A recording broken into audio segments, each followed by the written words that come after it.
ഇന്നത്തെ കാലത്ത് ശാസ്ത്ര പഠനത്തിന് വളരെയേറെ പ്രാധാന്യമുണ്ട്. പ്രത്യേകിച്ച് നമ്മുടെ പഠന സമ്പ്രദായങ്ങളിൽ ഒഴിവാക്കാൻ പറ്റാത്ത ഒരു മേഖല തന്നെയാണ് ശാസ്ത്രം എന്നുള്ളത്.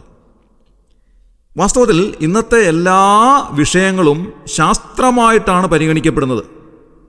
ഉദാഹരണത്തിന് നാം നേരത്തെ പഠിച്ചിരുന്ന സാമൂഹ്യ പാഠങ്ങൾ ഇന്ന് സാമൂഹ്യ ശാസ്ത്രമായി മാറിയിരിക്കുന്നു, സോഷ്യൽ സയൻസായി മാറിയിരിക്കുന്നു. അതേപോലെ തന്നെ എക്കണോമിക്സിനെ നാം സാമ്പത്തിക ശാസ്ത്രമെന്ന് വിശേഷിപ്പിക്കുന്നു. അങ്ങനെ ഓരോ വിഷയങ്ങളെടുത്താലും അതെല്ലാം ശാസ്ത്രത്തിൻ്റെ വിവിധ ശാഖകളായി നാം മനസ്സിലാക്കുകയും പഠിക്കുകയും ചെയ്യുക. ശാസ്ത്രം പഠിക്കണമെങ്കിൽ എപ്പോഴും നാം ഒരു ചോദ്യം ചോദിക്കണം, എന്തുകൊണ്ട് എന്നുള്ളതായ ചോദ്യം. അങ്ങനെ എന്തുകൊണ്ട് എന്നുള്ളതായ ചോദ്യം ആവർത്തിച്ച് ചോദിക്കുമ്പോഴാണ് ശാസ്ത്രം പഠിക്കുവാൻ നമുക്ക് സാധിക്കുന്നത്.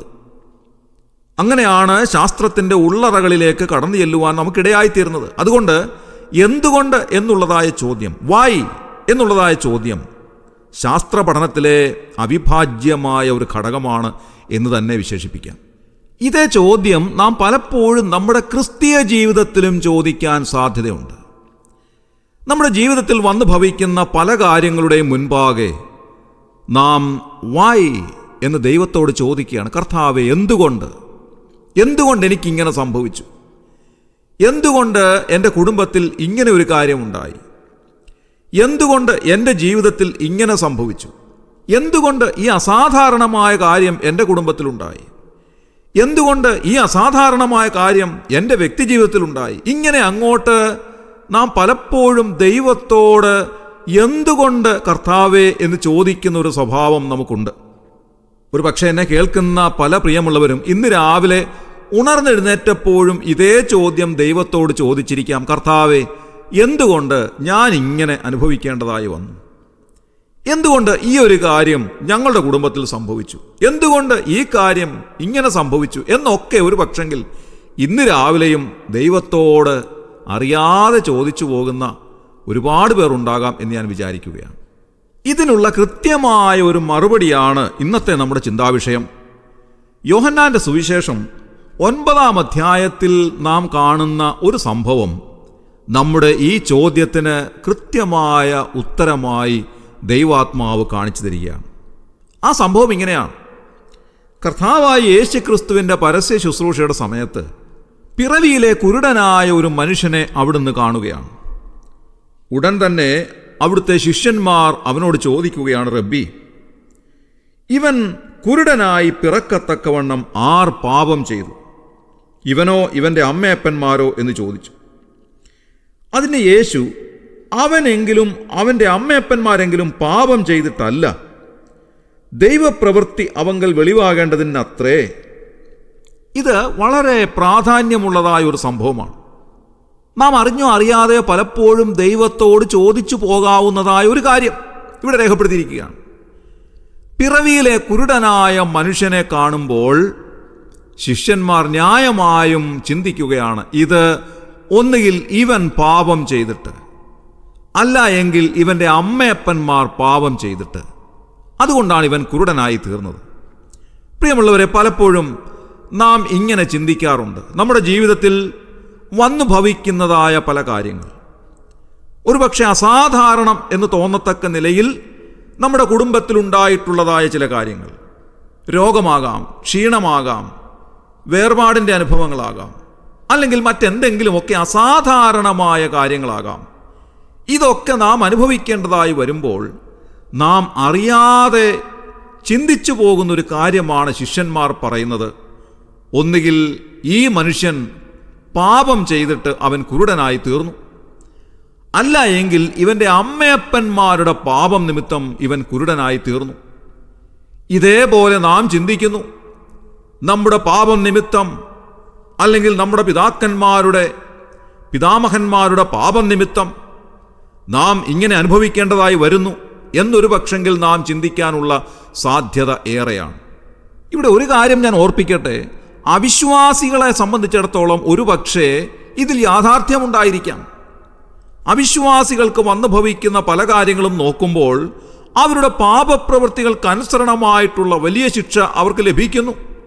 അത്യുന്നതനായ ദൈവത്തെ കോപിപ്പിച്ച് അസാൻമാർഗികമായി ജീവിച്ച പിശാചിൻ്റെ വകയായി തങ്ങളുടെ ജീവിതത്തെ തള്ളി നീക്കിയ അനേക ആളുകളുടെ പിൽക്കാല ചരിത്രം നോക്കുമ്പോൾ ആ കുടുംബങ്ങളെല്ലാം ക്ഷയിച്ച് വന്നിട്ടുണ്ട്. ഇങ്ങനെയുള്ള അനേക ഉദാഹരണങ്ങൾ മുൻപിൽ കണ്ടുകൊണ്ടാണ് ഞാൻ പറയുന്നത്, ഒരു പക്ഷെങ്കിൽ അവിശ്വാസികളുടെ ജീവിതത്തിൽ അത് അന്വർത്ഥമായിരിക്കാം.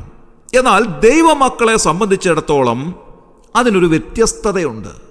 എന്ന് പറഞ്ഞാൽ അതിൻ്റെ അർത്ഥം അവർക്ക് പാപം ചെയ്യാമെന്നും ആ പാപത്തിന് ശിക്ഷയില്ല എന്നുമല്ല. അതിൻ്റെ അർത്ഥം പാപത്തിന് തക്കതായ ബാലശിക്ഷയുണ്ട് എന്നുള്ളത് ദൈവവചനം നമ്മെ ഓർമ്മിപ്പിക്കുന്നു. എന്നാൽ അസാധാരണമായ സംഭവങ്ങൾ നാം അനുഭവിക്കേണ്ടതായി വരുമ്പോൾ നാം യോഹന്നാന്റെ സുവിശേഷം 9-ാം അധ്യായത്തിൽ കാണുന്നത് പോലെ നാം പാപം ചെയ്തിട്ടോ അല്ലെങ്കിൽ നമ്മുടെ പിതാക്കന്മാരുടെ പാപം നിമിത്തമോ അല്ലാതെ വരുന്നതായ ഒരുപാട് കാര്യങ്ങൾ നമ്മുടെ ജീവിതത്തിൽ സംഭവിച്ചെന്നിരിക്കാം. ഇത് ദൈവവചനം നമ്മെ അറിയിക്കുന്നതായ ഒരു സത്യമാണ്. ശിഷ്യന്മാരുടെ ചോദ്യത്തിൻ്റെ മുൻപാകെ കർത്താവായി യേശുക്രിസ്തു നൽകുന്ന മറുപടി വളരെയേറെ ശ്രദ്ധേയമാണ്. അവിടുന്ന് എന്താണ് പറയുന്നത്? അവനെങ്കിലും അവൻ്റെ അമ്മയപ്പന്മാരെങ്കിലും പാപം ചെയ്തിട്ടല്ല, ദൈവപ്രവൃത്തി അവങ്കൽ വെളിവാകേണ്ടതിനത്രേ എന്ന് കർത്താവ് മറുപടിയായി പറയുകയാണ്. നോക്കുക, ഈ മനുഷ്യൻ പിറവിയിലെ കുരുടനായി ജനിക്കുവാനുള്ള കാരണം പാപം നിമിത്തമല്ല, എന്നാൽ ദൈവപ്രവൃത്തി അവനിലൂടെ വെളിവാകുന്നതിന് വേണ്ടി ഒരുക്കിയിട്ടുള്ളതായ ഒരു കാര്യം. പ്രിയമുള്ളവരെ, ഇന്ന് രാവിലെ ഈ ദൈവവചനം നമ്മോട് സംസാരിക്കുന്ന വളരെ പ്രധാനപ്പെട്ടതായ ഒരു കാര്യമുണ്ട്. നിന്റെ ജീവിതത്തിൽ, ഒരുപക്ഷെ നിന്റെ കുടുംബത്തിൽ അസാധാരണമായി വന്നിരിക്കുന്നതായ ഒരു കാര്യം. നീ ഒരു ദൈവ പൈതലാകയാൽ ദൈവപ്രവൃത്തി വെളിവാകേണ്ടതിന് ദൈവഹിതത്താൽ സംഭവിച്ചിരിക്കുന്നു എന്ന് മനസ്സിലാക്കുവാൻ സാധിക്കുമോ? അത്യത്ഭുതകരമായ ദൈവപ്രവൃത്തി വെളിവാകേണ്ടതിന് ദൈവഹിതത്താൽ സംഭവിച്ചിരിക്കുന്നതായ കാര്യം, രോഗമായിക്കൊള്ളട്ടെ, ക്ഷീണമായിക്കൊള്ളട്ടെ, മാനസികമായി നാം അനുഭവിക്കുന്ന വ്യഥയായിക്കൊള്ളട്ടെ, എന്ത് തന്നെ പ്രശ്നങ്ങളായിരുന്നാലും ദൈവഹിതത്താൽ നിന്റെ ജീവിതത്തിൽ ദൈവം നൽകിയിരിക്കുന്നതായ ഒരു കാര്യം. എന്തിനു വേണ്ടി? ദൈവപ്രവൃത്തി വെളിവാകേണ്ടതിനായിട്ട്. അതുകൊണ്ട് അസാധാരണമായ കാര്യങ്ങളുടെ മുൻപാകെ നാം ദൈവത്തോട് ചോദിക്കുന്നത് ഒരു ശാസ്ത്രവിദ്യാർത്ഥി എന്തുകൊണ്ട് എന്ന് ചോദിക്കുന്നത് പോലെ അല്ല. എന്തുകൊണ്ടാണ് കർത്താവേ ഇങ്ങനെ സംഭവിച്ചത്, ഞാൻ ഈ ഒരു സാഹചര്യത്തിലായിപ്പോയത് എന്ന് ചോദിക്കുന്നതിന് പകരമായി, കർത്താവേ, ഞാൻ നേരിടുന്ന, എൻ്റെ കുടുംബം നേരിടുന്ന ഈ വലിയ അസാധാരണമായ സാഹചര്യത്തിലൂടെ അവിടുത്തെ ദൈവഹിതം, അവിടുത്തെ ദൈവപ്രവൃത്തി എങ്ങനെ വെളിവാക്കപ്പെടുന്നു എന്നുള്ളത് വെളിപ്പെടുത്തി തരണമേ എന്ന് പ്രാർത്ഥിക്കുവാൻ നമുക്ക് സാധിക്കേണ്ടത് ആവശ്യമാണ്. ഇന്ന് രാവിലെ ഒരു കാര്യം ഞാൻ ഓർപ്പിക്കുവാൻ ആഗ്രഹിക്കുകയാണ്. ഒരു പക്ഷെങ്കിൽ പിറവിയിലെ കുരുടനായ ഈ മനുഷ്യന് കർത്താവായ യേശുക്രിസ്തു നൽകിയ അത്ഭുതകരമായ സൗഖ്യം ഒരു വലിയ സാക്ഷ്യമായി ആ ദേശത്ത് അറിയപ്പെട്ടതുപോലെ നിങ്ങളുടെ ജീവിതത്തിൽ ദൈവം നൽകുന്ന വലിയ സൗഖ്യത്തെ ഒരു വലിയ സാക്ഷ്യമായി ദേശത്തിൻ്റെ മുൻപാകെ വെളിപ്പെടുത്തുന്നതായിരിക്കാം ദൈവപ്രവൃത്തി. ഒരുപക്ഷെ ലോക മനുഷ്യർക്ക് പിടിച്ചു നിൽക്കുവാൻ അസാധ്യമായ അനിതരസാധാരണമായ സാഹചര്യത്തിലൂടെ ദൈവം നിങ്ങളെ കടത്തിവിടുമ്പോൾ നിങ്ങൾ അനുഭവിക്കുന്ന ദൈവകൃപ, ആ വലിയ പ്രതിസന്ധിയുടെ മധ്യത്തിൽ നിങ്ങൾ അനുഭവിക്കുന്ന സമാധാനവും സംരക്ഷണവും എത്രമാത്രം വലുതാണ് എന്നുള്ളത് ലോകത്തിൻ്റെ മുൻപാകെ വെളിപ്പെടുത്തുന്നതായിരിക്കാം ദൈവപ്രവൃത്തി. ഒരുപക്ഷെ ലോകം നമുക്കെതിരായി വിധിയെഴുതി എല്ലാം തകർന്നുപോയി, ഒന്നും അവശേഷിക്കുന്നില്ല, എല്ലാം വലിയ നിരാശയിലേക്ക് പോയി എന്ന് വിധിയെഴുതുന്നതായ സ്ഥാനത്ത് ദൈവം നിങ്ങളെ കരം പിടിച്ചുയർത്തുന്ന, നിങ്ങളെ സഹായിക്കുന്ന, സമാധാനിപ്പിക്കുന്ന, ആശ്വസിപ്പിക്കുന്ന, ധൈര്യപ്പെടുത്തുന്ന ദൈവത്തിൻ്റെ അത്ഭുതകരമായ ഇടപെടലായിരിക്കാം ദൈവപ്രവൃത്തി. എന്തായിരുന്നാലും ഒരു കാര്യം ദൈവവചനം നമ്മെ ഓർമ്മിപ്പിക്കുന്നു. ദൈവപ്രവൃത്തി വെളിവാകേണ്ടതിന് ദൈവം നമ്മുടെ ജീവിതത്തിൽ ദൈവഹിതത്താൽ നൽകിയിരിക്കുന്ന ഒരുപാട് കാര്യങ്ങളുടെ മുൻപാകെ നാം പകച്ചു പോകുവാൻ പാടില്ല. ഇന്ന് രാവിലെ ഈ ദൈവവചനം നമ്മെ ആശ്വസിപ്പിക്കട്ടെ, ധൈര്യപ്പെടുത്തട്ടെ. ദൈവപ്രവൃത്തിക്കായി നമുക്ക് ക്ഷമയോടെ കാത്തിരിക്കാം. ദൈവം നമ്മെ അനുഗ്രഹിക്കട്ടെ. നമ്മുടെ കണ്ണുകളെ അടയ്ക്കാം, പ്രാർത്ഥിക്കാം. ക്രിസ്തുയേശുവിലൂടെ അതിവാത്സല്യമായി ഞങ്ങളെ സ്നേഹിക്കുന്ന സ്വർഗീയ പിതാവാം നല്ല ദൈവമേ, അനുഗ്രഹകരമായ ഈ പ്രഭാതത്തിനായി ഞങ്ങൾ നന്ദിയോടെ സ്തോത്രം ചെയ്യുന്നു. കർത്താവെ, ഞങ്ങളുടെ ജീവിതത്തിൽ വന്നു ഭവിക്കുന്ന അസാധാരണമായ പല കാര്യങ്ങളും പലപ്പോഴും ഞങ്ങൾ എന്തുകൊണ്ട് എന്ന് ചോദിച്ച് നിരാശരായി തീരാനുള്ള സാഹചര്യങ്ങളുണ്ടല്ലോ. എന്നാൽ അതിൻ്റെ മധ്യത്തിൽ കർത്താവെ, അത് നിരാശയിലേക്ക് ഞങ്ങളെ നയിക്കുന്നതല്ല, പ്രത്യുത ദൈവപ്രവൃത്തി ഞങ്ങളിലൂടെ വെളിവാകേണ്ടതിന് ദൈവഹിതത്താൽ സംഭവിച്ചിരിക്കുന്ന കാര്യമാണ് എന്ന് മനസ്സിലാക്കി അവിടുത്തെ വചനത്തിൽ ധൈര്യപ്പെടുവാനും ശക്തിപ്പെടുവാനും ഇന്നത്തെ ദിവസം അവിടുത്തെ വചനത്തിൽ ആശ്രയിച്ച് ധൈര്യത്തോടെ ക്ഷമയോടെ ജീവിപ്പാനും ഞങ്ങൾ ഇടയാക്കണമെന്ന് പ്രാർത്ഥിക്കുന്നു. കർത്താവെ, അവിടുത്തെ ഹിതമനുസരിച്ച് തക്ക സമയത്ത് ഞങ്ങളെ ഉയർത്തുന്ന ദൈവമാകയാൽ, ഞങ്ങളെ ശക്തീകരിക്കുന്ന ദൈവമാകയാൽ ഞങ്ങൾ നന്ദിയോടെ സ്തോത്രം ചെയ്യുന്നു.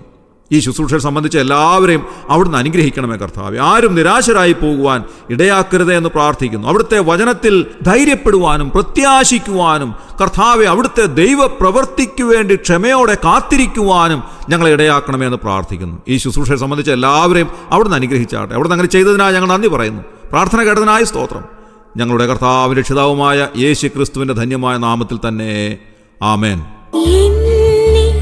നിത്യതയോടടുപ്പിക്കുന്ന എല്ലാ അനുഭവങ്ങൾക്കും നന്ദി. എന്നെ നല്ല ശിഷ്യയാക്കിയിടുന്ന എല്ലാ കുരിശുകൾക്കും നാഥ നന്ദി. എല്ലാ തോൽവികൾക്കും നാഥ നന്ദി. നിന്റെ മുഖം കാൺമാൻ അത് നിമിത്തമായി എല്ലാ കണ്ണുനീരിനും നാഥ നന്ദി.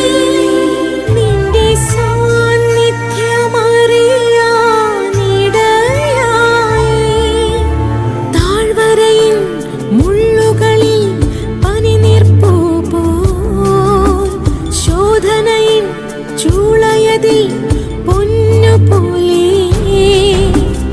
ഉയർച്ചയിലും താഴ്ചയിലും മരണത്തിലും ജീവനിലും നിൻ സാന്നിധ്യം മതി. നാഥ, നിൻ സാന്നിധ്യം മതി.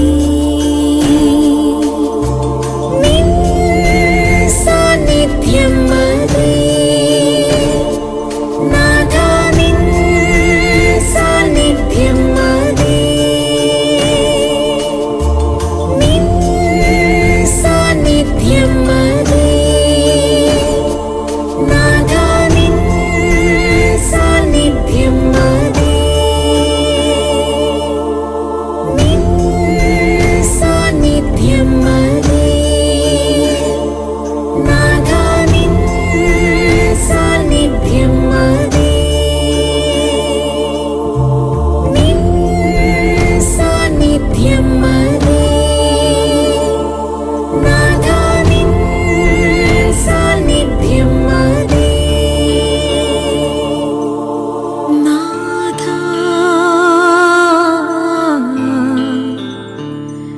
നന്ദി. നന്ദി.